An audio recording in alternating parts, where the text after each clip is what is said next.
সময়টা 2035। আমাদের মধ্যে অনেকেই নিজেদের পার্সোনাল লাইফ, ফ্যামিলি কিংবা কাজের কারণে ব্যস্ত হয়ে পড়েছে। আবার অনেকেই হয়তো যে কোনো কারণে দেশে বাইরে গিয়েছে। যেমন আমি নিজেই আমার পরিবার ও কাজের চাপে অনেকটাই ব্যস্ত হয়ে পড়েছি। অনেক ব্যস্ততার কারণে পুরনো কিছু স্মৃতি, মানুষ ও অনুভূতির কথা আজকাল বেশি একটা মনে থাকে না। রাত 3টায় হঠাৎ করেই আমার ঘুমটা ভেঙে গেল।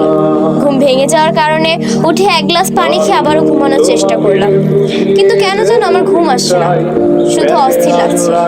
আমিও আর ঘুমানোর চেষ্টা করলাম না। বিছানা থেকে উঠে বারান্দায় গিয়ে দাঁড়ালাম। পরিবেশটা একদম নীরব, শীতল হাওয়া বইছে, মাঝে মাঝে আবার ঝিরিঝিরি বৃষ্টিও পড়ছে। কিছু কিছু ফোঁটা আমাকেও ভিজিয়ে দিচ্ছে। আজ আমি যেন সেই পুরনো কিছু অনুভূতি অনুভব করতে পারছি। আজ আমি যেন সেই পুরনো আমিটাকে খুঁজে পেয়েছি। কিছুক্ষণ পর কি একটা মনে হতেই যেন আমি আমার পুরনো আলমারিটা খুললাম। আলমারিটাতে বেশ অনেকটাই ধুলো জমে আছে। একদম উপরে থাকে অনেক বড় একটা বাক্স রাখা আছে। বাক্সটা বেশ কয়েকদিন ধরে খোলা হয় না। আজ কি মনে হতেই যেন বাক্সটা খুললাম। বাক্সটা খোলার সাথে সাথে বুকের ভেতরটা মোচড় দিয়ে উঠল। অজানা একটা ভয় কাজ করছে। হঠাৎ বাক্সটার ভিতর থেকে একটি ছবি বের করে ভাবতে লাগলাম, এই সেই ছেলেটা যার জন্য আমি একটা সময় কতই না পাগল ছিলাম। একটু হতেই চোখে পড়লো সেই 7জন ছেলের ছবি, যাদের জন্য পৃথিবীর লক্ষ লক্ষ কোটি কোটি আর্মি পাগল ছিল। সেই 7জন ছেলের জন্য। হ্যাঁ, আমি সেই 7জন ছেলের কথাই বলছি, যারা কিনা আজ থেকে 8 বছর আগে আমাদের ছেড়ে চলে গেছে। আজ আরএমকে সেই পুরনো আরএমের মতো লাগছে, যে আরএম কিনা আমাদের আত্মবিশ্বাসী করে তুলত।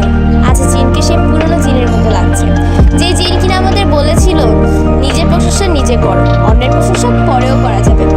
আগের মতো লাগছে সেই জেইহবকে, যেই হোক কিনা আমাদের বলেছিল যে হাসিটা একটা ব্যান্ডেজের মতো, আর এই ব্যান্ডেজটা তুমি তোমার দুঃখের সময় সবসময় মুখে লাগিয়ে রাখবে, যেন কেউ বুঝতে না পারে তুমি দুঃখে আছো। ফিরে পেলাম আমি আমার পুরনো জিমিনকে, যারকে ক্যামেরা দেখলে শুরু হয়ে যেত আর্মিদের সাথে ফ্লার্ট করা। মাঝে মাঝে না জিমিনকে দেখলে আমার অনেক হিংসা হয়। এই ছেলেটি কেন এত সুদর্শন দেখতে, কেন এত কিউট। আজ মনে হয় আবার নতুন করে তায়াং পেলাম, যে কিনা সবসময় বাচ্চাদের মতো পাগলামো করত। আচ্ছা, সে কি আজও এমনভাবে পাগলামো করে? আবার ঠিক আগের সুগাকেই যেন আজ ফিরে পেলাম, যাকে আমরা ভালোবেসে ডাকতাম তলাবিরে। প্রচুর ঘুমপি একজন মানুষ ছিল সুগা। সে কি এখন এমনই আছে? ফিরে পেলাম আমি আমার বানি স্মাইলের কিংকে, মানে জাংকুককে, যাকে দেখি কিনা আর্মিরা তাদের সকল দুঃখ কষ্ট ভুলে যায়। আমাদের এই 7 রাজারা আজ নিজেদের পার্সোনাল লাইফ নিয়ে ব্যস্ত। 2027 দেখতে দেখতে 2027 চলেও গেল। বিটিএস ডিসব্যান্ড হয়ে গেল। কি আজব না ব্যাপারটা। ভেবেছিলাম ওরা ডিসব্যান্ড হয়ে গেল হয়তো আমরা বাঁচতেই পারবো না, আর এখন ওদের ছাড়াই আমাদের জীবন চলে যাচ্ছে। সময়টা কি তাড়াতাড়ি চলে যায়, তাই না? তা বোঝাই যায় না। আজ রাতটা আমার জীবনে কেমন যেন একটা রাত হলো। যতই ওদের কথা চিন্তা করছি, ততই চোখ থেকে পানি গড়িয়ে পড়ছে। মনে হচ্ছে ভিতর থেকে আত্মাটা এক্ষুনি বেরিয়ে আসবে। এরই মধ্যে বাইরে জোরে বৃষ্টি নেমে গেল। বৃষ্টিতে আমার চোখের জলে মিলিয়ে গেল। ছবিটা বুকে জড়িয়ে অঝরে কাঁদতে লাগলাম। যতই বলি কাজের চাপে তাদের কথা মনে থাকে না, কিন্তু দিন শেষে তো সবই মনে পড়ে। কিছুটা প্রকাশিত, তো কিছুটা মনের গভীরে থেকে যায়। একটি সময় ছিল যখন তাদের কোনো আপডেট না পেলে দিনই যেত না, আর আজ কত বছর হয়ে গেল তাদের কোনো খবর নেই।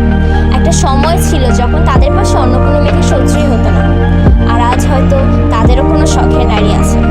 কিভাবে সব চাওয়া পাওয়া পরিবর্তন হয়ে যায়, তাই না? আচ্ছা, তাদের কি আজও আমাদের কথা মনে আছে?